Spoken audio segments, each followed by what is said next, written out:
arguments, controversies, and no one can agree on Scorsese. This month, we're talking about the dramatically toxic realm of film Twitter. Mm-hmm. Indeed we are. From an expert who has been on film Twitter since, I can't even count, because I don't even want to remember when I started being on film Twitter. Spoken like somebody who I would see as someone on film Twitter.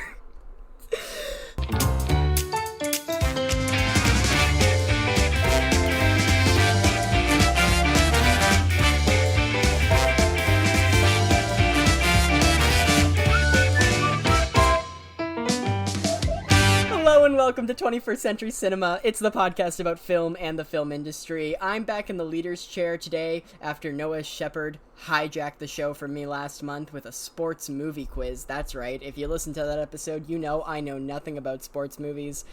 Really showed that off. I didn't get one question right. One question right at all. You know how bad that episode was for my guest joining us, who I'll introduce in a moment. I messed up a Matthew McConaughey question, okay? Like, it was that bad. And after I said the wrong answer, I realized Matthew McConaughey was the right answer, and Noah wouldn't give me the point, and it was absolutely terrible. But thank you everyone for being here today and joining us.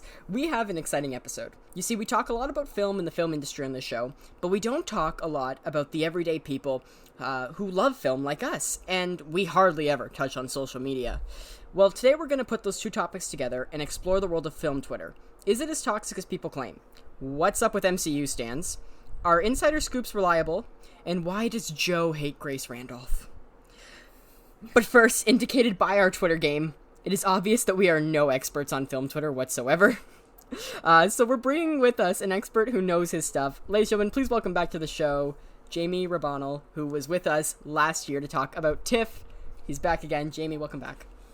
Glad to be here, Joe. Thank you for having me. Thank you. And I'm kind of glad Noah's not here, because I was going to be nice anyway if it's film Twitter we're talking about. But you know what? It's time for me to be mean. Just let it all out, man. That's why we're here. So the first thing before we get into this episode that I want to talk about is I actually want to talk about you for a second, Jaime. As I mentioned this on the TIFF episode, when I first met you, I was interviewing you for a news segment on our news show that me and Noah were hosts on in college. For our college, Sheridan, where I went, and you still attend. You still attend, right? You didn't just out of nowhere be like, film is not for me. I'm just gonna head out. Yeah, no, I'm just yeeted out because I want to become a streamer now. Yep. Nah, I'm kidding. I'm still there. What is it? Something Frostlass is your Twitch? Yeah, that Pretentious Frostlass. That's my Twitch. I was gonna say Innocent Frostlass, and I was like, I know it's not that, and I know it's not Impatient. Those were the two in my. But yeah, go check Jaime out on Twitch. But sorry, back to my main point. When I first met you, though, I just got this very timid, shy vibe from you. Like, you were just like such a nice, cool guy, and even though I said film opinions that I know you disrespect and that you absolutely like, you probably shouldn't even be talking to me right now for some of the opinions I've voiced to you over the last 2 years, but you still do, and I appreciate it. Yeah, I mean, I'm still gonna get my pitchfork over your opinion of The Favorite right now. Mm-hmm. Sorry, I did not like that movie. But I liked Olivia Colman in it. I think she's great. But as an Emma Stone fan, I was like, no. But I'm sure it's better than Cruella, though. Sure, it's better than Cruella. Haven't watched it. It's way better than Cruella, which, funny enough, has one of the same screenwriters. Really? Wow. We should talk more about this later. But my point is that then I meet Jaime, like the guy a lot. He's like, I have a Twitter, and I'm like, great, I'll follow you on Twitter. And he follows me on Twitter, and I follow him on Twitter. And for the first week, I thought I followed the wrong guy, because just of how much of a fucking savage you are on Twitter, man. Oh my god. Like, your opinions are just so direct, to the point, and sometimes just harsh. And like, no disrespect, I love it, but I'm like, is this the same guy I fucking met? Like, who are you? Maybe not. Oh my god. Yeah, so this is going to be a really interesting conversation. I have 10 topics to talk about today. Some of them are current things, some of them are other things, some of them are just questions for you about film Twitter, because there are people like listening to this that don't really know what film Twitter is. Yeah, and there's probably like some 40-year-old house mom right now listening to our show being like, is that a new app? If I like movies but I don't like Twitter, do I go on film Twitter? No, it's not. But sadly not, but maybe that might be for the best. I actually do know, I have a friend that's a listener of this, and this is a shout out to Susan, who probably thought that film Twitter was a separate app because she still uses Yahoo as an email service. But Jamie, how this episode is going to work is I've got some questions to ask you. We're going to discuss film Twitter, and we're just going to go through the next hour and bang it all out. And in the end, we hope to be masters of film Twitter ourselves here at 21st Century Cinema. And we hope that you along listening at home will be as well. Now, along the way, we might also ask more questions. And most importantly, we are going to explore and look at every whole of this. We want to just know everything about this side of the industry. So my first question, Jamie, the hard-hitting question right out of the gate. What exactly is film Twitter and how do you get on it? Because I know you're on it. And I know that I tried to be on it for like a week and I was like, no. Okay, well, putting it lightly, film Twitter, it's the, if you ever see what people want to talk about movies are like, and how direct they are, if you want to see what that's like, you'll see how harsh people are on film Twitter. They can just be so far up their own asses when it comes to talking about stuff that they like or they hate. And you know what?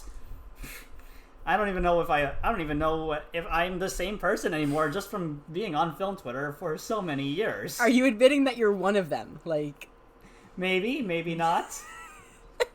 Gonna keep us guessing. Yeah, no, like, I sometimes feel like I'm being, like, sometimes I get really passionate about my opinions, and people around me will say, you're getting a little harsh there, Joe, or you're being a little, offensive there. Like, people on film Twitter make me cry sometimes. I'm like, okay, I just politely disagree with you, but, oh my gosh, it's brutal. So, oh, yeah. You, like, being on film Twitter for this long, Jamie, is there something rewarding about it? Like, do you find anything happy about film, about going onto Twitter and just expressing your movie opinions?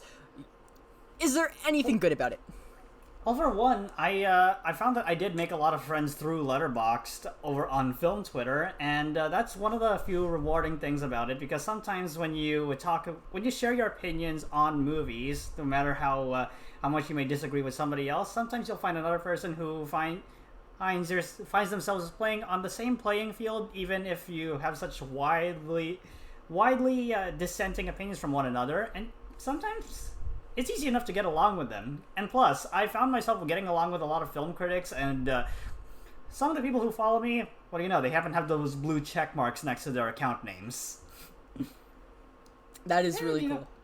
Yeah. I know that the only thing we have going for us is that Noah Shepard, our co-host, is followed on Twitter by John Cena. And does he? But does Noah Shepard have a blue check mark though? No, Noah Shepard doesn't have a blue check mark. I manage a social media for a blue verified checkmark TV show. If that counts for anything. I do maybe that. Well, you got that. Yeah, but the thing is, do you both have as many blue checkmark film critics following you on film? No, we don't. That's why we asked you here today. Yeah, exactly. But okay, so it's rewarding for you in the fact that you're more integrated in the community and people realize you. You know, you're getting your notice me senpai moment. Yeah. Exactly. Now, what is the worst parts of film Twitter besides all of it? Besides all of it, how would I put it lightly? It's fandoms that really get the worst out of everything on film Twitter, really. And there's a fandom I'm so excited to talk about that I hinted at on Twitter to you today. Oh, you know it, and we're gonna get there right around. It's 0.7 on my list. It's 0.7 on my list. Yeah. So what is your most memorable interaction, or if you have a few of them, tell us some great stories about film Twitter, or some stories about film Twitter that are terrible but it's a great story. What do you got for me here? Okay. You remember when Martin Scorsese straight up said, Marvel movies, that's not cinema. Okay. You remember this. Point 7 right? is Scorsese versus the Avengers. Well, that's well, the thing is, this is one we're gonna go into one interaction that I had with people who are talking about this, because here's the thing: when you look at how people took to it back in the day, they're still complaining about it. Isn't it? They are. Isn't it amazing that at least a whole year after he said this, people are still trying to say, "Oh no, Martin Scorsese is wrong. What does he have any right to say about this? He hasn't had a box office hit since blah blah blah." You know what I mean, right? Every single one of his movies is a box office hit. He hasn't had a box office hit since his last movie. You guys are making great points. Like, Martin Scorsese is the definition of quality over quantity. Like, the man invests all of his time into these movies, makes sure that they're perfect most of the time, and I do believe that The Irishman could have been half an hour to 45 minutes shorter, and I will die on that hill, but still a great flick. Like, he puts so much care, though, and craft, though, into his work, and it's obvious. And even though, I think Irishman was his first movie since Wall Street, right? It was actually... Or was there something in between? Oh, he had something in between. He had Silence in between those. Oh, okay. I didn't see Silence, but I'm gonna put that on my list now. Silence is a great movie. But yeah, he only puts things out like every few years, but they're amazing. They are become instant cult classics. They are. I want to say I don't know the word I'm looking for. But he's had a lot more consistent acclaim over the years, which is the more that you can say for most directors too. More than you can say for the entire MCU. Exactly, yeah. But we're gonna get there. But an interaction that you had on film Twitter. What's a memorable interaction? That's where. See, this is where I was gonna lead. I was leading into this because there's one person who tried to say, Martin Scorsese is wrong for saying this because he once signed the Polanski petition. I'm like, yeah, okay, but so did a bunch of other filmmakers too, and a lot of people who are. And here's the thing: when you were at the time when that petition was going around, there's a chance that a lot of people were pressured into signing it, and you know who was one of the biggest voices behind pressuring it? It was somebody who also shall not be named because they are in prison right now. Oh, I can only guess who that would be. Yeah, you know where that was. I could only guess what famous film maker / CEO would be. Or producer, yeah, that too, yeah.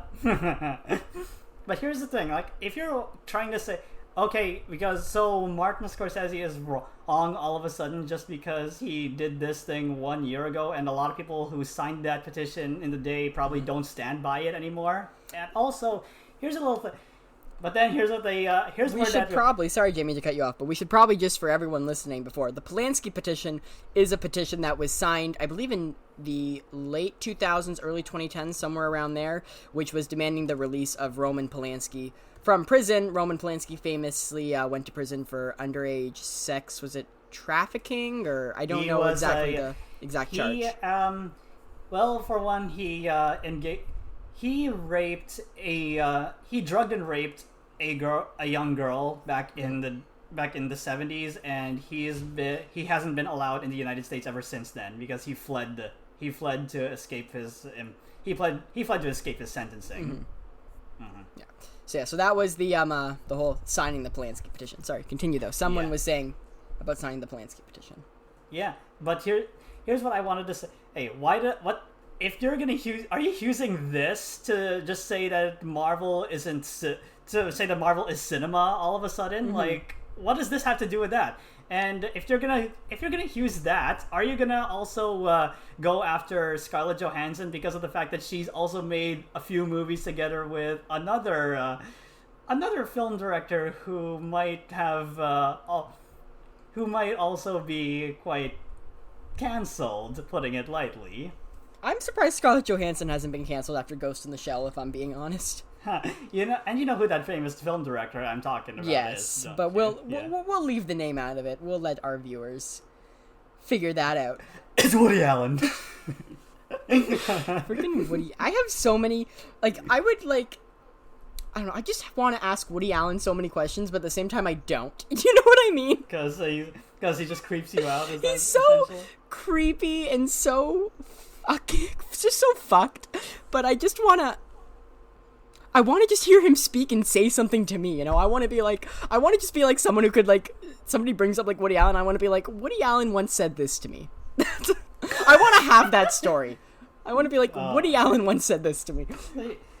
So this is where I wanted to say this. Like, if you're gonna say this about Martin Scorsese, why aren't you saying that? Why aren't you saying, oh, we should just cancel Scarlett Johansson for the fact that she worked with Woody Allen that one time ago? And you know what? It's like, if you can't pick and choose your moral standing, especially if it's something that ties to a franchise that you love.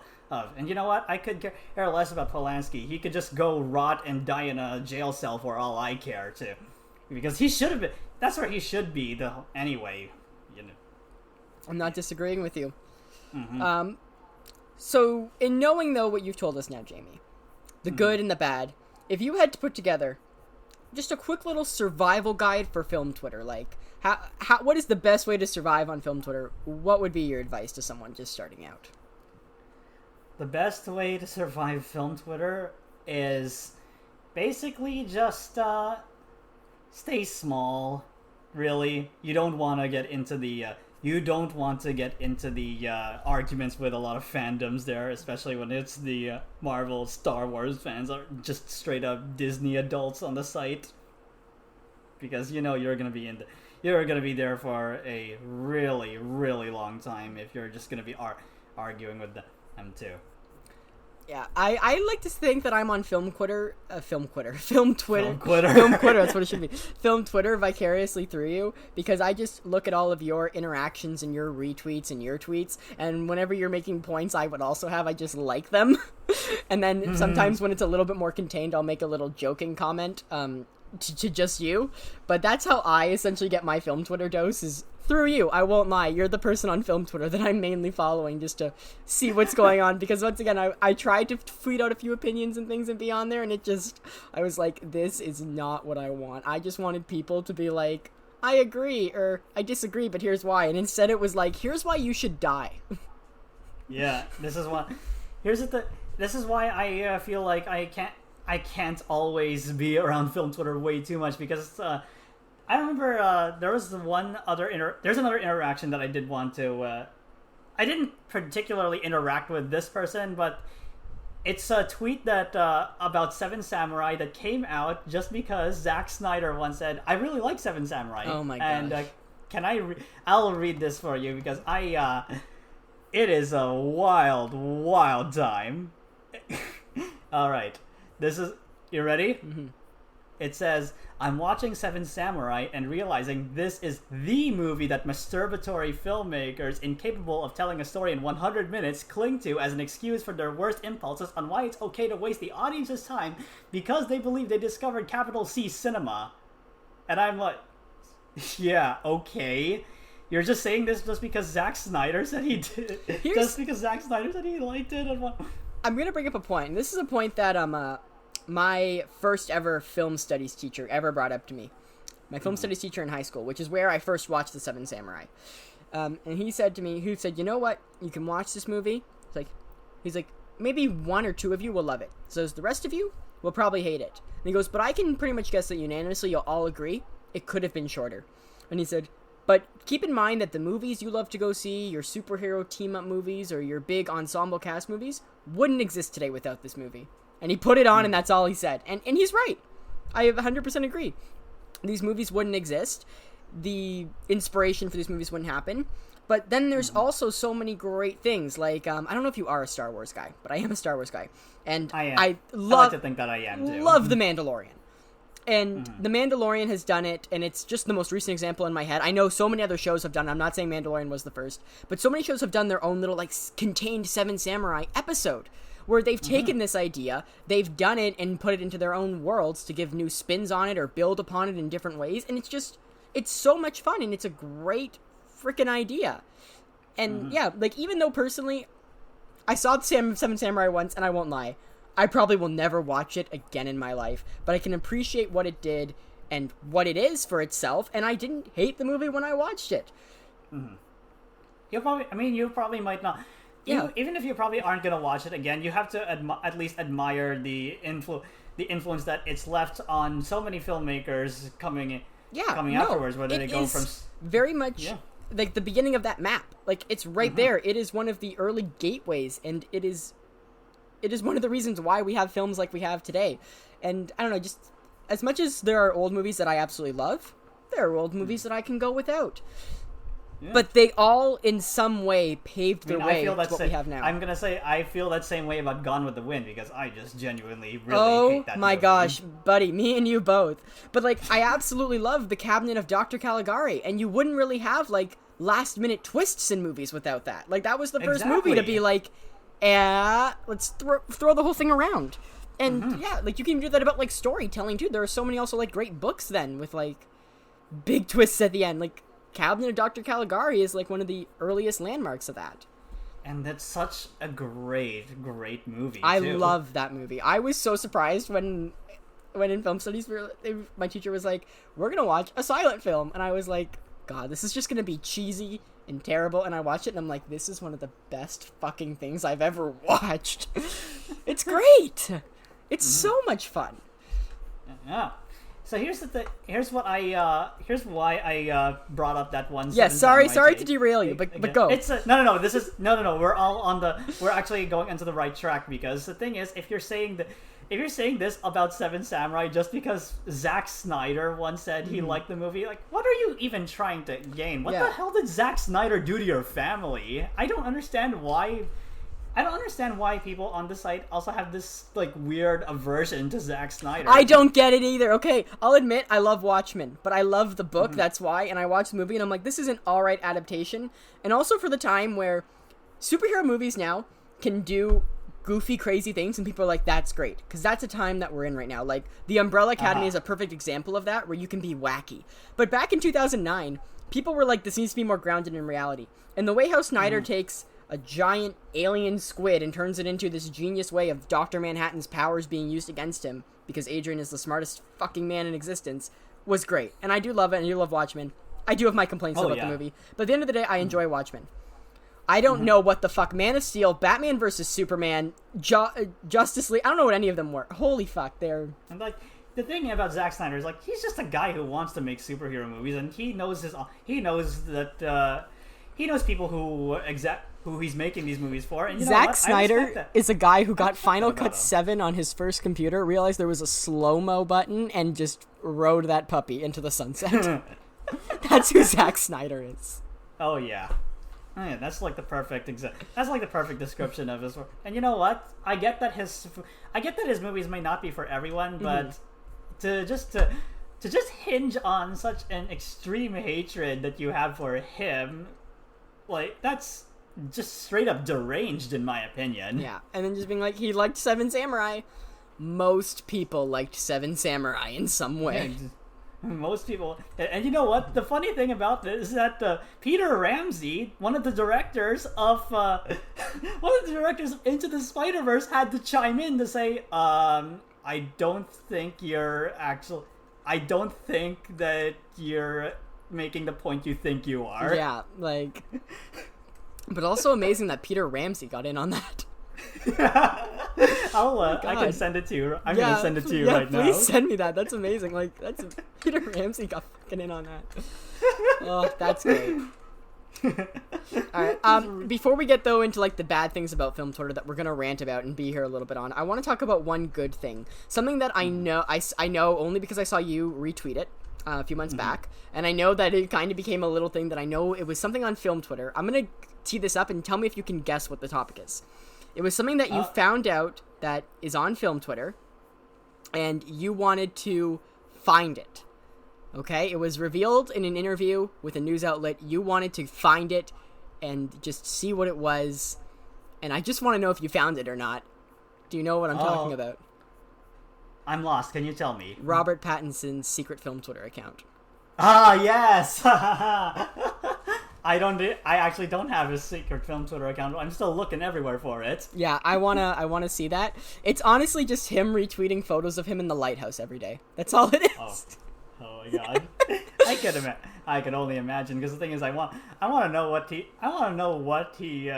who he follows, or which film critics does he follow. Does he follow me? I don't know. Yeah, is Robert Pattinson following you? Make sure to, like, when you tweet this episode out, be like, we discuss Robert Pattinson's secret film Twitter, and just see if, like, he's like, hey guys, like, maybe he'll start following 21st Century Cinema. Robert, if you're listening, we love you, and I'm so excited to see you as Batman. I think you're gonna crush it. Also, I thought you were amazing in essentially everything after Twilight. Hey, Robert Pattinson, I just wanted to say that if you're listening to this, I hope you remember me from the time I interviewed you on the red carpet for You interviewed Red Red Pattinson. You interviewed Robert Pattinson on the red carpet? Yes, I did. Why don't you lead with these stories, man? Okay, you gotta tell it. You mentioned it on the pod, you gotta tell it. Go. Yeah, oh my god. Robert Pattinson, I interviewed him over at the red carpet for the Lighthouse because I was seated right outside the theater at the time because the thing is, I was actually gonna go see Color Out of Space because it was gonna be my first Midnight Madness movie over at TIFF. So you know what? I decided that because The Lighthouse and Color Out of Space were gonna be showing both at the same theater, I might as well just take the plunge, go ahead and interview everybody on the carpet for The Lighthouse. What do you know? I got one with Willem Dafoe, Robert Eggers, and then lastly, Robert Pattinson. And oh my god, he was an amazing interviewee. I just want to be there to live that moment again. Hopefully soon though. Is this interview available anywhere? Is it like written out somewhere? Why, yes, indeed it is. I can send it right on over to you. Please do. I'm going to have that linked in this podcast, guys. So go check out Jamie's interview with Robert Pattinson, because I know that's what I'm going to be doing after this show. Yeah. All right. Here we go. Point number 7, Scorsese versus The Avengers. This is... I'm going to have a lot to talk about with this one so here. I'm going to go off about my own opinions about the MCU, and then I'll let you go, because I feel like you're going to have a more extensive rant. But so personally, I'm a huge comic book guy, as most people know. I have just a shelf right there and 2 giant ass boxes of them right there. Okay, I'm a very big comic guy.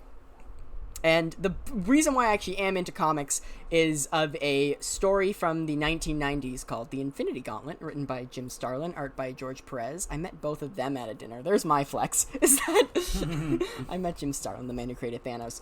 But that is the reason why I got into comics, was that story. And so Marvel was, of course, a big part of me growing up, and I was, of course, someone who enjoys going to the movies to watch Marvel movies. They aren't great. They aren't this next generational thing. The only one that I could put up there and be like, this is a fantastic movie, is The Winter Soldier, honestly. It's a lot of fun. It's a great flick. Shall I drop in a hot take for you? Sure. My favorite MCU movie is actually Iron Man 3. I have so much beef with you right now. I actually rewatched Iron Man 3 the other week. I went to a big dollar bin sale for comics, and they were showing the Iron Man movies, and when we got there, Iron Man 2 was just finishing, and then they showed Iron Man 3, and we were just there for 6 hours picking through comic bins, that I saw all of Iron Man 3 again while picking through these comic bins. So I rewatched it recently. And, okay, wait, Iron Man 3 is part of my rant. I'm getting there. So anyways, yeah. MCU movies, my biggest problem with them, honestly, is that every origin story is just Iron Man done over again. Just with a few different things. But Marvel has, and this was described to me by a friend of me, he used the perfect analogy. Marvel has this cookie cutter, and they just cut the same cookie over and over. Except sometimes there's sprinkles. Sometimes there's icing. They basically just decorate it all over again. And it's like you just take a gingerbread man cookie and then suddenly add a skirt, and suddenly it's a gingerbread woman. Yeah, exactly. Yeah. That's what they do. And you know what? People go, they enjoy it, they love it, and you have a good time at the movies most of the time. Thor: The Dark World. But so you have fun most of the time. So it's not really, this big thing. And then for, comic fans in the comic community, we get to debate which ones are better, what does what good, what we want to see, blah, blah, blah, blah, blah. But when I see people talking about the MCU on Twitter, it's almost as if they think this is like the next big generational thing. This reshaped cinema. It changed everything, all because Avengers Endgame made a bunch of fucking money, and just because it became like the biggest franchise. And you know what? I will give Kevin Feige credit for creating a giant intertwined universe over the past 11 years. You know what? It's not something easy. It's not something that anybody thought could be done. Congratulations. And congratulations to Marvel for doing that. And you've made some fun films. They've made films that I absolutely despise. You've made films that I will still argue about till I'm blue in the face. Hot take, Thor Ragnarok, not great. But at the end of the day, there's nothing super special about these movies. Yes, it's cool to see those characters that, you know, you grew up with on the page. It's cool to see these because there are some amazing special effects. I'll give Doctor Strange, it has a lot of fun special effects. I'll give Spider-Man Far From Home, that Mysterio sequence is so great to see. But these aren't like the next big revolutionary things in movies. These aren't changing things over. This isn't like the next thing that's going to suddenly... They're not movies that suddenly changed up the way we see movies. Exactly. They're just movies that happen to have such a huge audience and... Which is why, to please these fans, I thought the Academy was doing a great thing by adding in the popular movie category. You know what? Get these people to shut up and give them a fucking award. Exactly. And you know what? These movies, they do make a lot of money. A lot of people see it. The Oscars need more engagement. They're losing engagement every year. Yeah, bring in people who want to see their movies that they went and saw win an award. Give these people a category to bitch and complain about online while we know they're just going to give it to whatever the biggest box office winner is. You know? Like, I watched Black Panther, and there is great cultural representation in that movie. Do not get me wrong. I respect that movie for that. But if I look at that movie objectively... It's a B for me, and I don't think it deserved an Oscar. Here's another thing I also wanted to say about Black Panther, is that when you look at it on a smaller screen, the visual effects work on that movie is I saw it rough. when I saw it. I've only seen it once on the big screen, and I saw it, and I'm like, these visual effects are crap. I didn't need a smaller screen to see it. They're rough. They are not great. And you know what? There's nothing wrong with that. Once again, the movie was a fine movie. Whatever, it existed. There was great cultural representation in it. Rest in peace, Chadwick Boseman, gone far too soon, a fantastic actor of the modern day. But that was not an Oscar award-winning movie. No, it wasn't. And my other point about the MCU that I have written here, I just have it titled The WandaVision of it all. And I watched WandaVision, and my biggest complaint with the MCU, and the reason why I was glad the MCU took a year off with COVID, was that I needed a break. There was just so much of it. But when WandaVision... There's like way too much to consume in just so little time. And the fact that you just can't even... the fact that it's so hard to just even take in everything if you don't even see the continuity. Especially when it's just the same thing over and over and over and over again. It's like, oh my gosh. It gets exhausting. Exactly. It gets really exhausting. But when WandaVision came out, it was something new. They did something different. And I respected it. And you know what? I really did enjoy WandaVision. I was really enwrapped in it. And it was like the one thing that when they announced it, I was like, that's the thing I'm not gonna... That's the first MCU thing I'm not going to give a fuck about in some way. Because, yeah, but... And I really enjoyed the show. But in the show, there's a scene. And I don't know, have you watched the show, Jamie? I've watched the first few episodes. Okay. You know this scene, though, because it was all over film Twitter. Yes, and there is a scene, and you know where I'm going with this, I feel like. But there is a scene where Agatha Harkness, played by the lovely Catherine Hahn, she's absolutely fantastic. One of the best actresses working today. Yep. She goes in, they're looking at old memories, and we see this flashback between Wanda and Vision, and they're talking in Avengers compound, and Wanda is talking about how she has all this grief, you know, she's carrying this grief, which is understandable. Her character has been through a lot of fucking shit, even though they gave no development for it until now. But as we're going through this, Vision gives this line about what is grief if not love persevering. And I will give it that, you know what? That's a good line and a good way of looking at it. But I also saw that film Twitter thought this was this next amazing thing that fucking shattered the glass and changed it. And someone tweeted, and it was this giant tweet that became a big meme where it was like, do you hear that? That's the sound of every screenplayer ever just saying, fuck. And I'm like, and I was on the page of the person underneath who was just like, it's not that great of a line. It's not. It's a good line, but it's not this next. It's like big thing. Is it like the new Rosebud in exactly. terms of breaking? That's exactly how in terms of breaking. They're thinking it's Rosebud. At least with Rosebud, there's the argument about Rosebud. Is Rosebud the last thing that kept him human essentially, and that he loved, or was Rosebud the reason for why he became what he was? And it's a bit of both, in my opinion. But there's that great debate from like cynicrits of what was Rosebud more. There's nothing to debate about this. There's nothing great. There's nothing to talk about. It's just, yeah, he's right. Marvel That's a just nice kinda, way of looking at it. That's good. That's comforting. It's kind of like Marvel doing the bare minimum. And exactly. But the fact that here's the thing. Here's what I think is that if film Twitter went crazy over this and saying that this is what every screenwriter should be, this is what every screenwriter is gonna be saying. Holy shit! What is this? It's like, have you only been watching Marvel movies? Yeah, and you also know that's true because I saw a few interviews. I was watching an interview with Elizabeth Olsen. She did. Do you ever watch Actors on Actors from Variety? Every now and then, yes, I do. I like watching. I just like seeing them interact with other people, and I just like, I don't know, because there are some interviews out there that are absolutely terrible, and it's just nice to see because like they're asking the questions that we actually would want to know, and they're asking intelligent, fully fleshed out questions. So I like watching them. And Elizabeth Olsen did one with Kaylee Cuoco, and I was like, not two of my favorite actresses, but you know what? I'm sure this will be fine anyways. So I threw it on because also I'm interested in watching Kaylee Cuoco's new show, The Flight Attendant, because I've heard nothing but great things. Anyways, so I'm watching this interview, and they bring it up, and I'm just like, and even Elizabeth was also like, we didn't expect that line to get them. I'm like, yeah, you didn't, because it shouldn't have. It shouldn't have become what it became. It's just, I don't even know what's so special about that line. I haven't even seen that episode. The only thing that I can see in it, that, you know what? It's a good, comforting way to put that. That is if you were actually like mourning like a lot of loss and were really confused in your life, and you're like, I don't know what to do with all this grief, and somebody said to you, what is grief but love persevering? That's a nice sentiment. That's a nice thought, and that's comforting. Once again, it's a good line in that sense, and that, yeah, it was a good way to look at that, and it's a good way to end off that scene. It's a good memory for Wanda. Oh yeah. But there's nothing else there. There is nothing else there.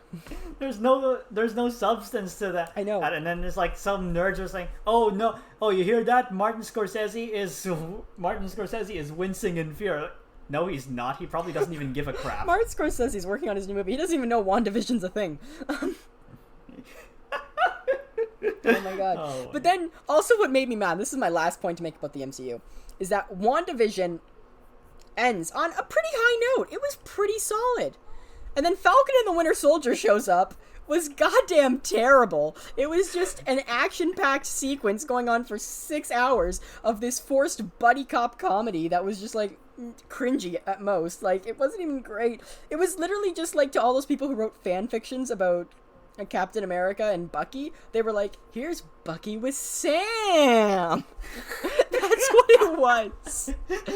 And you know what? The only thing I will give that show is the speech at the end that Anthony Mackie gives as his first time when he shows up as Black Captain America, and he gives this speech about like how governments have to do better, and you know, like they're for the people, and how there has to be better representation for Black people.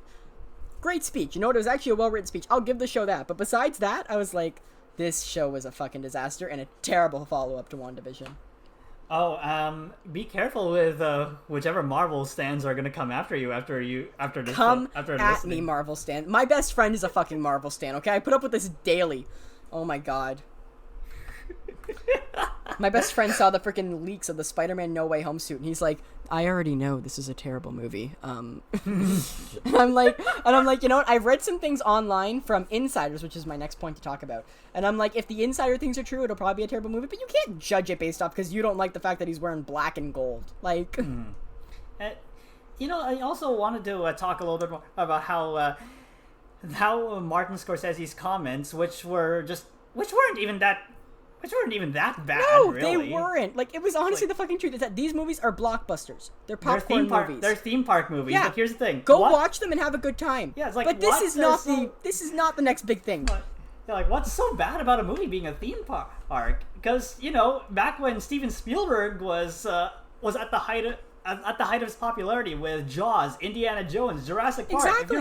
If your movie was called a theme park back then, that would have been the greatest compliment you could receive. These are fun movies. We're not saying that these are bad movies. Most of these movies, they're fun. They're good. Mm-hmm. They're good to watch. But, you know, if somebody says to me, hey, what do you think is, and not just based upon like my own feelings, because if somebody asks me my own feelings, I'm going to say The Breakfast Club. But if someone says to me, what do you think objectively is the best movie of all time?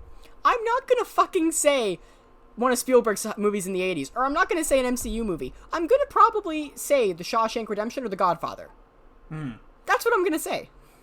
That's what I'll say. I could also go ahead and say maybe Seven Samurai. I could say just a lot of classic movies that eventually you saw their you could see their mark all throughout the eras. I feel pretentious saying Citizen Kane, but I do objectively think that's an amazing, solid flick. It's so, like, I feel pretentious saying it, but like I'm like Citizen Kane I'd even put there. What if I told you it's not even my favorite Orson Welles movie? I can see that. What is your favorite though? My favorite is either Chimes at Midnight or Touch of Evil. I think I'd put Touch of Evil above Chimes at Midnight, but that's just me. But two solid choices still. Two solid choices. But yeah, no, the only superhero movie I would put in like maybe top 20 best films of all time would be The Dark Knight. Because you know what? That is a great movie. It's a great movie. Christopher Nolan knocked out of the park. Heath Ledger was fantastic. Everything about that movie is fantastic. I would also make a case for Sam Raimi's Spider-Man 2. So yeah, I love Sam Raimi's It is my favorite Spider-Man movie. Oh, I love Sam Raimi's Spider-Man 2. It's so great, so much fun, and also there's just like a lot of really great memes that have come out of that movie. Mainly from what's his name, Alfred Molina, of his scenes as Otto Octavius. It's great. Okay, I love Alfred Molina, and yeah, just Spider-Man 2, great movie. Sorry, continue. Yeah. Here's the thing. Martin Scorsese, when he said he doesn't like the Marvel movies, here's another thing that a lot of people seem to forget. He actually said, Martin Scorsese straight up said that he thinks Spider-Man 2 is a great movie. So I was like, are we forgetting that he said that at one point? He doesn't hate Marvel movies. He just hates the fact that the industry itself is just, when you favor nothing but franchise content, you end up suffocating a lot of people who really want to push the boundary. So yeah. Yeah, no, I 100% agree with you. Like, we should never stop people from creating, but we also have to, I don't want to say know what's art and what isn't, because it's all art. Like, all movies are art. But just, some movies are made to be that fun time at the movies you don't think about. And some movies are made to honestly make you take a step back and think, fuck. Yeah. But that's the only way I can really put it. But then you can tell when Marvel stands only watch nothing but Marvel movies and just in general superhero movies and all that. You know, it's like you're being really narrow-minded, and then to say that, oh, I saw this movie that's a lot smaller, I thought it was fantastic, and then suddenly you'll have them coming after you say, oh no, you're such a snob, you're being elitist right now. Like, how do I put this? It's like, when Marvel, they make movies that attract a mass audience, rake in billions of dollars, and then these are movies that are obviously made to represent like an upper class, like the upper class, and then there's like, you can see a local filmmaker, somebody who's like working class, somebody who's probably an everyday citizen, quite like you. But then it's like, oh no, these people, if that person, oh, he makes movies for the upper class. Like, fuck off, man. You're like, it's like you're being class traders right now when you do stuff like that, you know? I 100% agree with you. I don't understand MCU stands, because like, I don't know, I look at them like I live and breathe comic books and movies. Those are like my two biggest passions. So you think them coming together, I'd be like, oh my god. And I'm like, no. Like, it's fun, but it's not. And just, I want to essentially just like get into their head, because I want to understand. I just want to understand it from their point of view. Like, why do you think this is it? And you know, when there's an interview with Mark Maron after Joker came out. He said, when he was asked about Marvel fans, he's like, "Hey, you guys dominate pop culture. Take the hit. This isn't the first time that somebody is probably gonna lay something like this on top of you anyway, and why are you acting like it's the first time this has happened?" Yeah, and why is it that your opinion has to be right? Why can't we just, like, that's one thing I also love about having this show, is that we bring people on, and every single episode someone fucking disagrees with me. But that's the point of it. That's the point of these things, is to have your own opinions and talk about it and see what other people think. I don't get why this has to be the way it has to be, essentially. Everybody has to be like have some moral standing over the MCU, and it's like, here's the thing. thing though. It's like when you think about how Marvel just dominates the screen over a bunch of smaller films. It's like the thing about that is if you have to go all the way to another city just to see a movie that's most likely a local filmmaker, most likely done by a local filmmaker, like that, I think that there's a point where it's like where you think to yourself, maybe Marvel has way too much control over the movie going public, and that if this they do. is what this is what makes the most money, because no. It's like it's like they are just choosing way too much control, choosing quantity over quality. But then again, that's just characteristic. That's just characteristic of Disney, especially. Mm-hmm. All right, let's move on to my point now. Insiders. Mm-hmm. An insider that I hate, Jamie, that I want you to tell your story about, is Grace Randolph. Okay? The Grace woman who blocked me on Twitter at one point.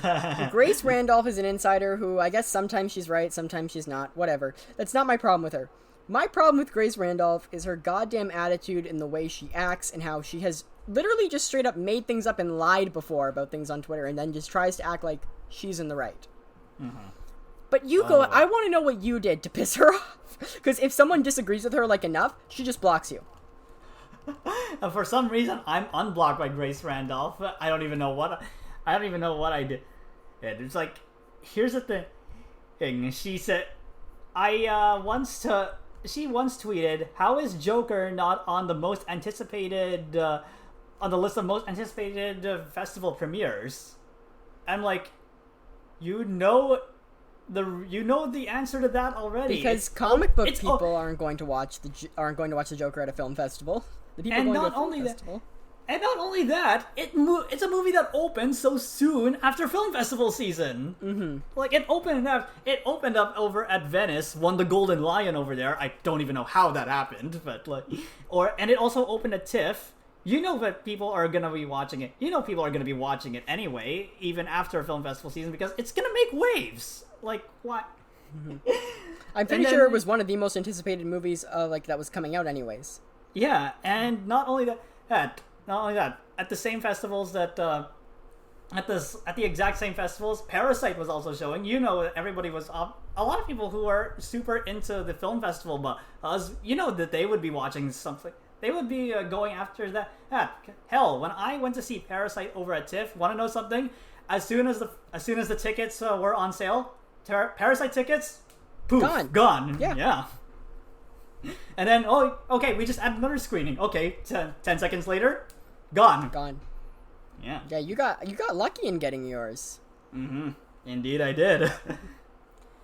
So, insiders, they have a lot of very interesting scoops, and I'm kind of up to date on insiders because I'm on a lot of leak threads on Reddit. Mm-hmm. Oh, I hang around those.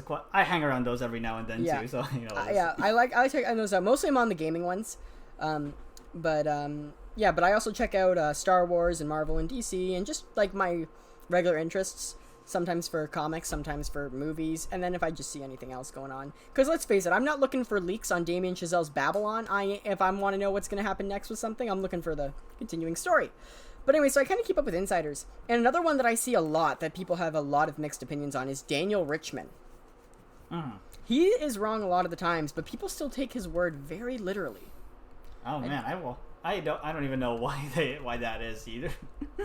And then he has like these exclusive things on his Patreon that you can like get scoops on, and why am I gonna pay you money when your scoops are still always wrong? Yeah, it's like I don't even know how to trust the insiders all the time, but the thing is, when you see them a lot on Twitter, they're always the people who are the people who give these people the most publicity is just people who want their beliefs reaffirmed more than anything else. You know what I mean, right? Yeah, I know exactly what you mean. They just want to be like, yes, I am right.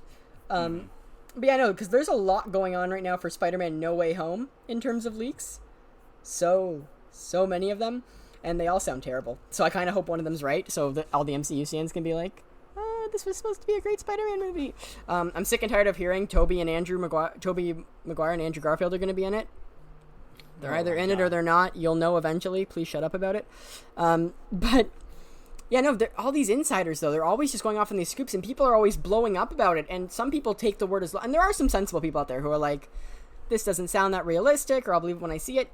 One insider thing that I just want to know if it's true or not is someone claimed that Star Fox, Thanos' brother, is in the Eternals movie in the post-credit scene, and he's played by Harry Styles.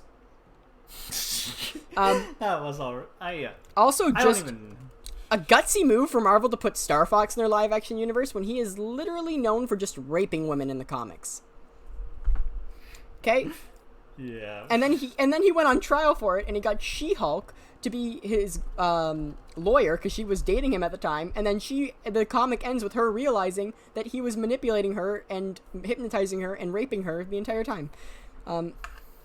So, just interesting move by Marvel if that is true, but even more interesting if it's Harry Styles.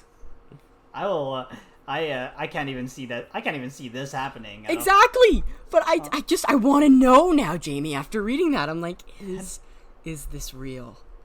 And if it is, why is it real?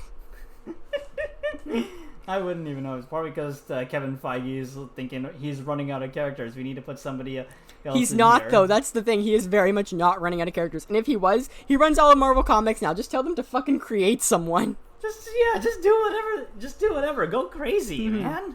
Yeah, we don't need this is Star Fox. I'm a huge Thanos fan of all the lore and everything, and they have cleaned up Star Fox's act in modern day, I will admit.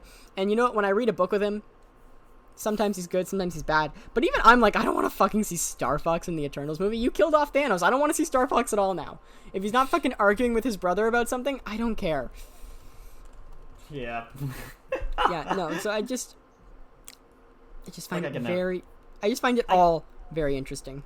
But it's like these people also just want to kind of just drive up the stands as much as they can too. So it's like, of course you could only expect this much. And here's the thing, like I'm actually excited.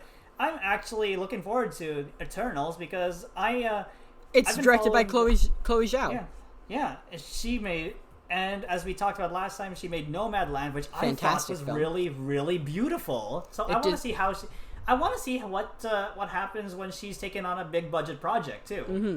Mm-hmm. I did, however, hear from I saw this from a leak. So once again, like leakers and insiders, don't know if it's 100% true, but somebody who saw a test screening of parts of it said that from what they saw, it looked like they had just drained her creative vision out of it. It's a test screening, so it's not... so I'm also hoping that it's not true. Yeah. Yeah, that's really my only interest in Eternals is getting an answer to that question and Chloe Zhao directing it. Besides that, if I didn't see that leak and it wasn't Chloe, I would be like, I can go without this movie, Yeah. But also at the same time, I'm just so fucking desperate to get back to watching movies in the theater. I'm so happy that they open in freaking 2 weeks today. I'm so excited. Same here. I cannot wait to go to my first Tuesday movie. So yeah. Neither can I. I just want to be able to go. I just want to be able to catch a movie in downtown Toronto again, and maybe on a print too, because it's been so long since I last did. It's been so long since I last did that. I think my last movie on my last retrospective movie on a print was Rear Window, and that was right before the first lockdown happened. That is my favorite. I know I've told you this, but that's my favorite Hitchcock film. Oh, it's such an amazing movie. I got to see that. Like I got to see that and Vertigo. Oh, both on prints. But the thing is, for Vertigo, they got a 70mm print of that, and that was an amazing experience. Yeah, it sounds like it. Yeah. Also, it's just because like I see when I went to go, because I got to see Rear Window. Cineplex showed it in theaters again, not on film sadly, but I did get to go and see it, which I will always treasure getting to see it in a theater. Mm-hmm. But just that last scene when he falls, and you can just so obviously see the green screen outline around him. I'm just like, hasn't aged well, but still great movie. Yeah, I mean it may not have aged well in that regard, but like it was a different time. They were making. Oh no, 100%. Yeah, no. For its time, it's amazing, and I will never. I never hold that scene against the movie. It's just I don't know. In a way, it's fun to see how far we've come, and it's also funny to look at. Oh yeah, for sure. Man, no. So Rear Window, absolutely fantastic. Oh yeah. We have hit almost all of my things now that I want to talk about. Oh, sorry, I just wanted to ask you one last question. Where do you stand on insiders? Like, what do you think of them on film Twitter? I mean, they're just doing what they do best, which is like getting getting the stands to talk something to talk about, and maybe I don't know if they're doing it for. I don't know what else they're going for, but you know what? Let's just let them do what they want, and if it's Grace, unless it's Grace Randolph, because she's like straight up lying. Oh God, I hate her. And she's been called out by Kathy Yan too. I love that she's been called out by Kathy Yan, but she's got like a good relationship with Zack Snyder. Like Zack Snyder goes to her with like exclusives and stuff. Like, oh my God, he retweets her. It baffles me. I don't even know. Zack fucking Snyder. All right, the last thing we're going to talk about is current controversies. And we talked about this before the podcast. I saw it today on Twitter, and then I saw it on your Twitter later on, and then you mentioned it to me. So let's, I've only just like seen tidbits of it though, so I'm not really the one to talk about it. So I will be more of the reactor here, and tell us what happened with IGN today and the fucking MCU. Oh my God. So here's the thing. IGN, they had a writer who was they had a writer to talk about Loki, and guess what? He didn't really like it all that much. And guess what? Yeah, that was fine. It's fine enough. I read the review. I haven't seen Loki, so I don't have any opinion on it personally. I've seen Loki. It's better than Falcon and the Winter Soldier. I'll say that. Not hard to be. But I will say that today's current episode, when we're recording this on July 7th, that just came out of Loki, did feature the Thanos copter as an Easter egg. And just as a Thanos comic book fan, I love seeing this fucking random ass thing from the 70s where Thanos jumped in a helicopter that had it was just this yellow helicopter with his name on the side. Oh my and God. Just the fact that was in the background, I love that. But anyways, continue. Yeah, so you wrote a review, wasn't happy. And guess what? A lot of people who read IGN sent the guy death threats and all that. And guess what? He basically what happened was he got taken off the assignment for writing about Loki, and then guess what? The next guy who they brought in gave it a positive review, and then the fans were like, okay, yeah, so this is actually a good review now. And then there are other people who are saying, no, this should be a 10. What the The point of reviews is to see people who agree with you and don't agree with you. It's supposed to get opinions out there. It's supposed to stimulate conversation. Yeah, it's supposed to stimulate a talk about. It's supposed to stimulate a talk about the movies. That's rather. Literally It's not about the scores that people give it. It's like what the hell? That's literally the point of this show here that we're on right now, is to have a safe space to come in here, say your opinions, tell me to shut up about mine, and leave and have a good day. That's what we facilitate here at 21st Century Cinema, and that's also what we facilitate online, where we're like, tell us what you think, ask us your questions, and tell Joe why he's stupid. That's the mantra of this show. But I can't believe that. So my question is here, because I saw a few confusing reports. Some people were saying the guy was fired. Some people were saying that he's not fired. Do we know if he was... So we know he's taking off the assignment. Is he just fully not working for IGN anymore? Was he like a freelance thing and they're not taking his articles now? From what I know, the writer had to put his... He had to put his review of the next episode on Patreon rather than on IGN because of all the death threats that came his way. Is it free on Patreon? I can confirm that for... Let me go confirm that for you. Yeah. Yes, indeed it is. Okay, link me, please. I need to read this. But you know what? It's okay if people don't agree with you. That's the point of reviews. And you know what? I have to say this for these toxic fans. I'll also say this. Like Roger Ebert, who he had some questionable opinions too, but a lot of people we still read him today because he was the guy. He was kind of one of the guys that made film criticism really popular and taken seriously by the general public. Everybody is gonna have an opinion where you're gonna be like, we shouldn't take that seriously. Okay? I know one of mine that a lot of people get on me for is that I think Moonlight was not great, and I think that La La Land was better and should have won Best Picture. And I know people hate on me for that, and I know why people hate on me for that. And I just want to say that I'm not trying to be like, oh, Hollywood made a musical about themselves and it was with all white people. It's not that. It's that I watched Moonlight, and as much as I tried to get into that movie, it did not capture me. The first act did. I was all in on the first act. I was like, this is great. I love this. And then Mahershala Ali died, and it was just the second act, which started to go down for me, and I was like, ah. And then just the third act lost me completely. I was just like, what? Why? And that scene in the restaurant is so long at the end. It just keeps going, and it's so slow. And usually I can watch a slow film, but I just think because I got so frustrated with the movie and the fact that there's no real answer to Mahershala Ali's death, it's just he's gone now, that I was like, and then the third act just really got me. But I don't like Moonlight. Okay, one of my opinions, and I know that's a bad opinion to a lot of people. It's fine. Man, you know what? It's fine. We're here talking. If we were like fighting all the time, I wouldn't be here anyways. Yeah. But that's just an opinion. If someone asks me... Anyways, I'll be right back to get my Shut Up Joe t-shirt. Yeah. Did you order one? Maybe not. If you haven't, Jamie included, or the listener, if you have not ordered a Shut Up Joe t-shirt, they are available at the link in the description for our merch or on tpublic.com/21st Century Cinema. You can order a Shut Up Joe t-shirt.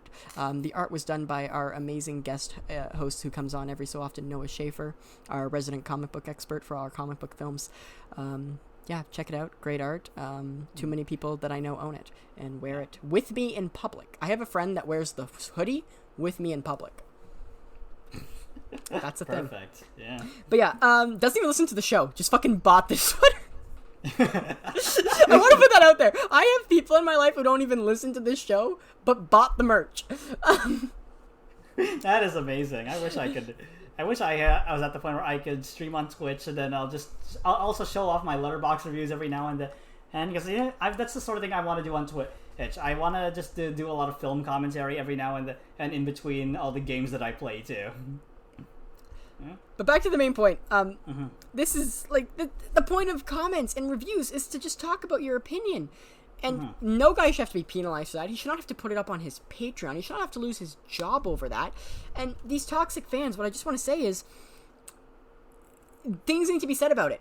Marvel's not saying anything and saying like this. Like, Marvel should be speaking out and being like, it's okay if you don't like our stuff, or it's okay if you weren't that crazy about this. That's fine. Like, that's the point of why we make this content. We try to make something for everyone. And that's what Marvel does. They do try to make something for everyone. There's all this different content. But... and what I hate about it is that this behavior gets rewarded. Warner Brothers made the fucking Snyder Cut. Guess what? You rewarded you rewarded some good behavior. There was a lot of campaigns for like mental health and suicide awareness and prevention for Zack Snyder's daughter that was done, and the message for it was, can we see the Snyder Cut? That was great. But there were also people who were not handling it well. Yeah. Like, so we have to stop rewarding this behavior, and because like now the Snyder Cut, at the end of the day, no matter what Warner Brothers said, they have set a precedent. Oh, and yeah, they did. No one is addressing this precedent, and no one is addressing this toxic behavior that continues to happen and that is going on to be okay. And the fact that it goes on to be okay, it is antagonizing. And you know what it is? Indeed, it is. It's a smaller scale of what happened in the U.S. for the last 4 years. You had something that was wrong, and it was antagonized, and it continued to grow, and what fucking happened? There was an insurrection at the Capitol. These death threats are, it's bad that now I'm like, oh yeah, this is who's getting death threatened by toxic fans this week. It's happening all the time. It's ridiculous. Yeah. All the time, yeah. And this is not what movies are about, or why I watch movies, and it makes me sad, Jamie. Yep.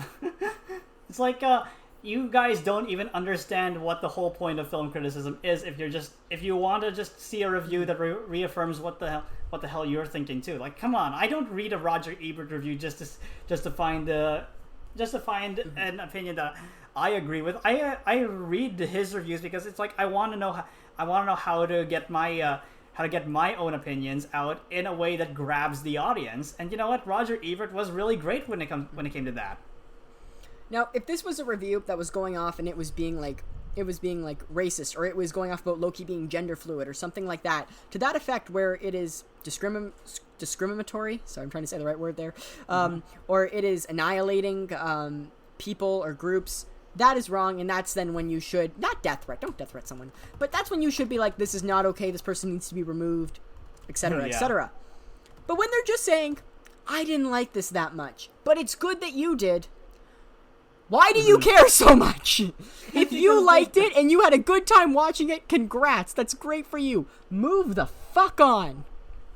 Yeah, you're supposed to read a review just to find some more things that you can talk about, rather than just have your opinion parroted back to you. And so it's like, Patrick Willems did a great video about film criticism and why we need to take it more seriously. Because the thing is, if I'm you know what I mean when I say this. Like, if I'm gonna read a review of Black Panther, I'd be more interested to read what a black critic has to say about that than I would be interested to see what another average white male critic would have to say. 100%, because also they're seeing representation for the first time, and if there are things in there that they're gonna understand better than me, like, I'm not gonna go into Black Panther thinking I understood every single cultural thing in there. I didn't. But I can read about it, I can be educated, and I can be like, I see that, and you know what? When I watched this, it didn't make sense to me, so I was like, oh, I don't like that. But now that I understand it and it makes sense, hey, that's great. And I've done that with movies before, where I've seen something and I'm like, I don't like that. And then I rewatched it, or I saw a different explanation on it, and now that I understood and I looked at it through that lens, I was like, I like this better. And I did that a lot with Batman vs. Superman, where I tried to look at things through different lenses, where it went from being like, this is the worst piece of trash I've ever seen, to this is just a hot pile of garbage. Yeah. And it's also a little, when you have your views being parroted back to you by the same perspective, it's like you're not really taking in anything to discuss. You're just there to you're just being there, and at most taking it all at surface value. But it's like, here's the thing: I also think that people need to just actively seek out reviews by women, reviews by people of color, for every sort of movie too, because there's gonna be another perspective that they can see that you might be able to understand more if you actually took the time to read them. Yeah, and that's the beauty about critics and reviews. You get to see all these different opinions. You get to see all these different outlooks on it, which is so great, and I love that. That's what I also love about like films, that there's always a different opinion or a different way to look at it. There's a different lens. I did a whole unit on this in English when I was in high school, just about how you can look at every type of media through a different lens. Yeah. And you just like we actually did for that class, we did The Dark Knight. We watched The Dark Knight and everyone had like a different lens. I had postmodern, which was a pretty easy one for The Dark Knight. But I know some people had feminism, and I'm like, I would never think to look at The Dark Knight from a feminist perspective. And they did, and this group came up with this presentation, and I was like, this is pretty fucking good. Yeah, like, this is a new way to look at The Dark Knight. And I love looking at movies and looking at them different ways. It's why I love to rewatch The Breakfast Club so much, because I love to just rewatch it from different point of views, or look for different things I don't notice before. It's why I reread my favorite book over and over, so I can see things that I missed. And it's also there's also another thing where when I'm watching a lot of films from all around the world, I don't want to see the same. I don't want to see like some of the same people just talking about it every now and then. I want to be able to see what other people are able to see in this over just the same IndieWire guy. You know who I'm talking about, yeah. But you can't have that on film Twitter.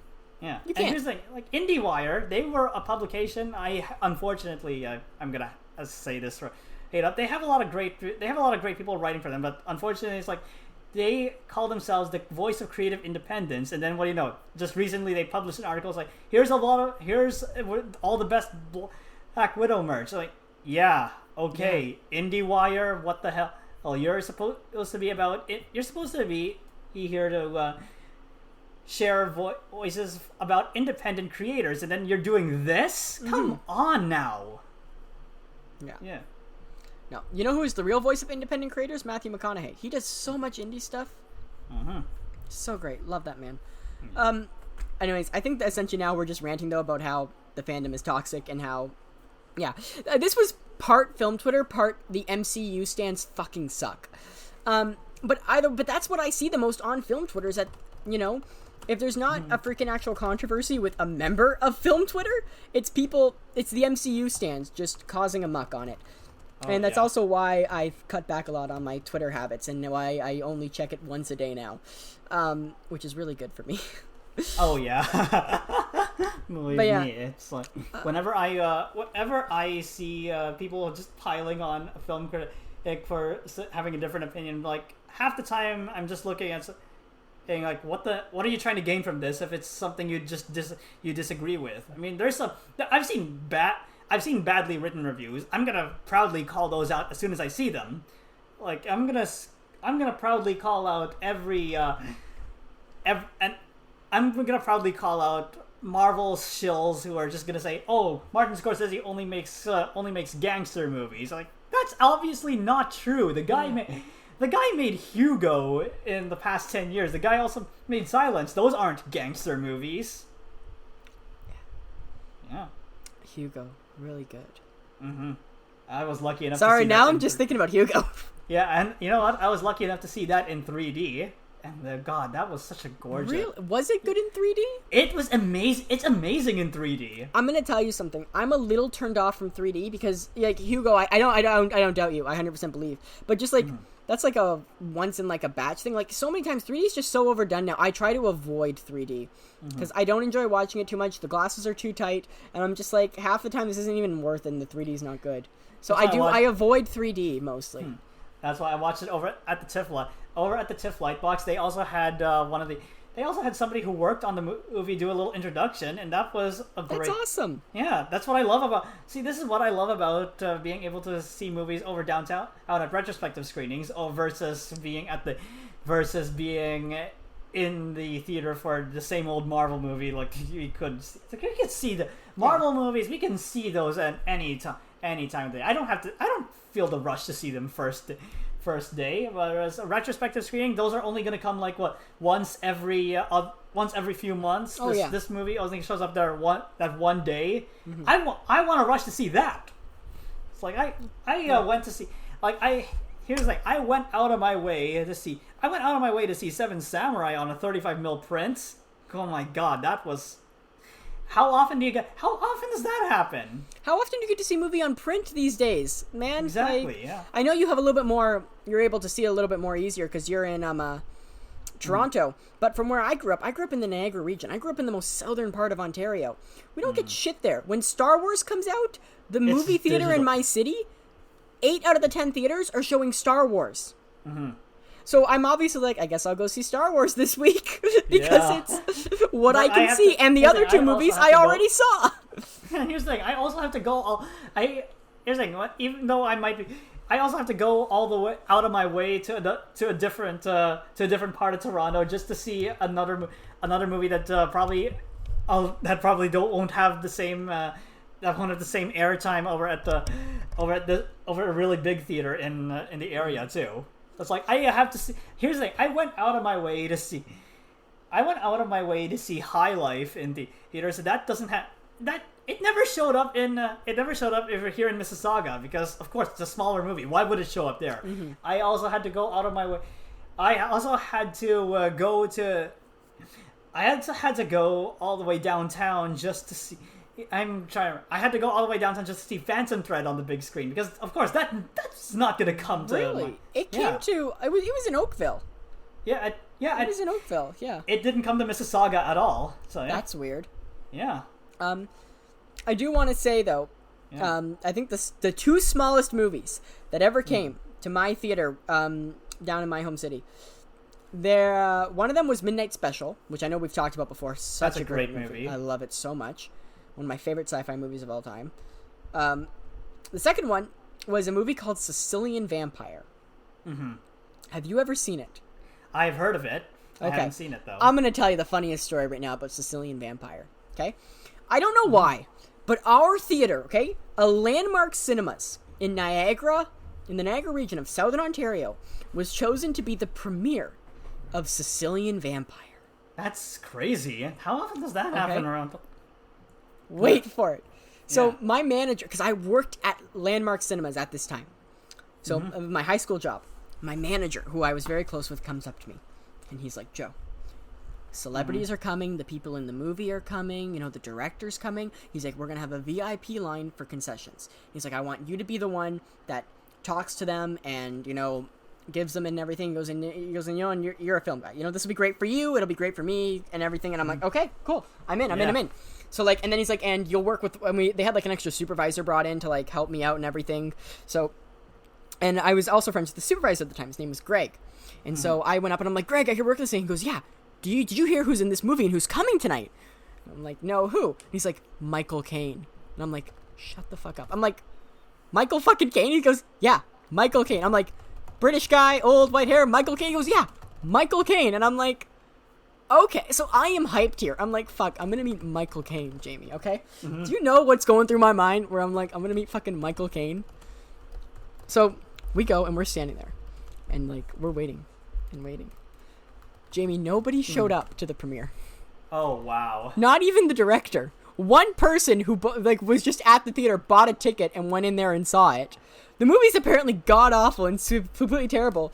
And the worst part is that it's not even Michael Caine in the movie. I need to, like, look it up here quickly to see what the actual actor's name is. It was a name like Michael Caine, and so my supervisor thought it was Michael Caine, but it's James Caine. That's who it is. It's not even Michael Caine. It's James Caine. That's who's in it. Oh my god, that's... Wow. But I don't even know what to say. Sicilian Vampire. It's god-awful. For some reason, it premiered at my theater. Yeah. For some reason, it was there, and I never saw it. But that's my Sicilian Vampire story. Yeah. Yeah. That's it. Well, I wouldn't say that. There might have been some times where I probably feel like I shouldn't have seen this. I should have went out of my way to see this in the theater, and then again, I went to see Cats downtown in Toronto for free at an early screening. At an early screening too. You still have eyes. I'm surprised. You can still see.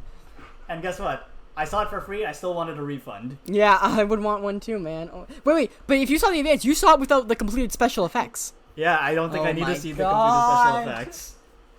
Amazing. Goddamn amazing. Fuck, that is now like a fact in my brain. The last movie I saw 2 movies last summer when theaters briefly opened up in Ontario for like 2 months. Mm-hmm. I saw Tenet.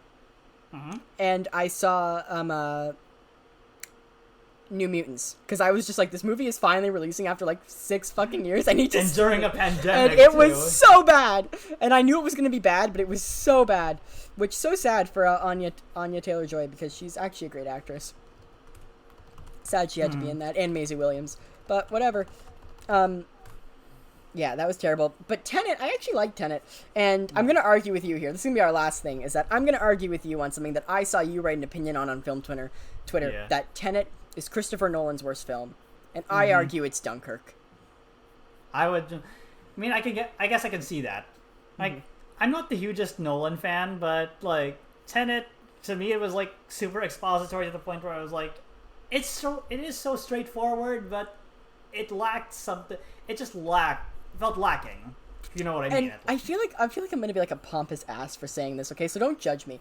But I watched that movie and I got it right away. Like, I understood everything that was going on. It was clear to me. I got it right away too. And then the people that I saw it with were like, "What?" Like they couldn't comprehend it, and I had to like explain it in the car, like super slowly and meticulously. And I was like, "How did I don't know? It was so obvious to me."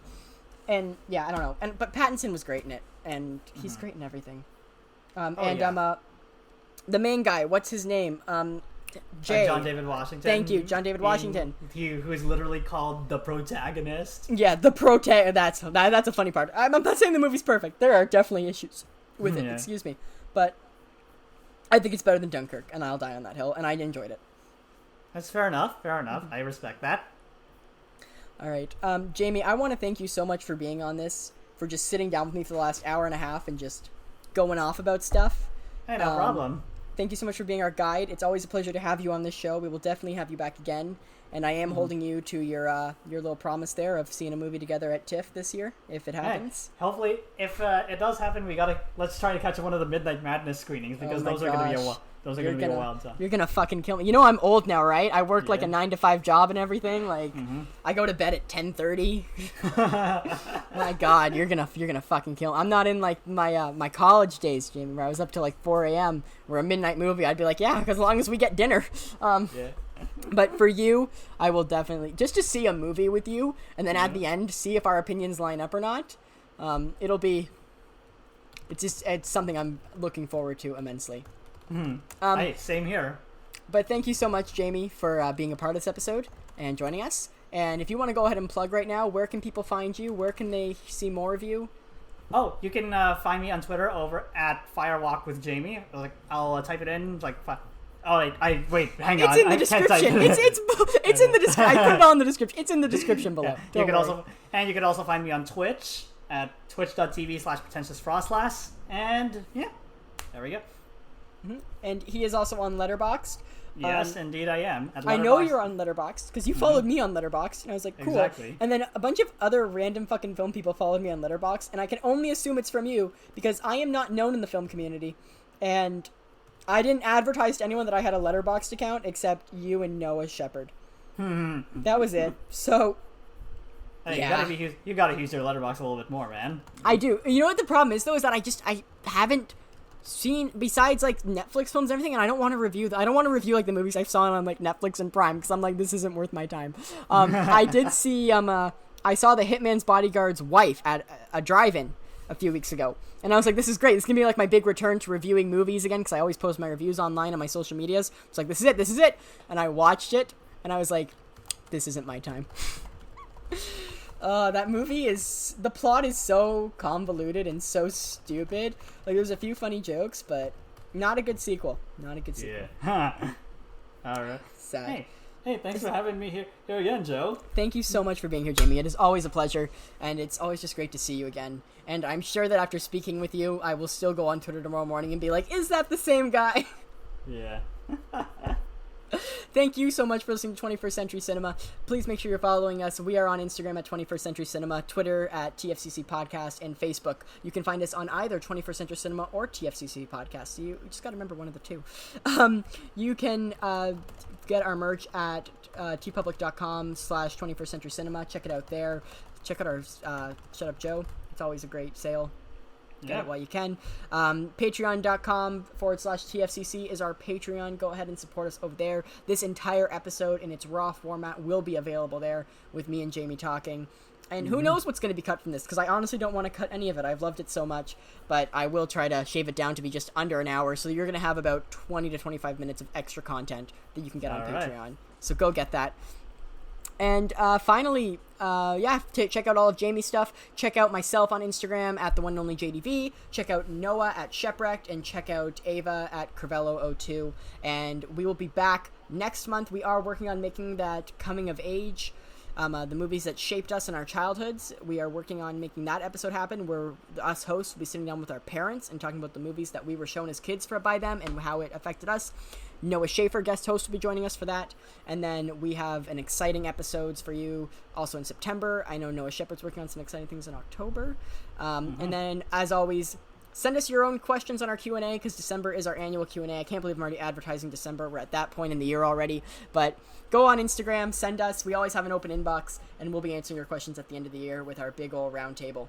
Jamie, thank you so much one more time for being here. And Always happy to be here. I'm going to hold you to that. And we will see all of you in the next episode.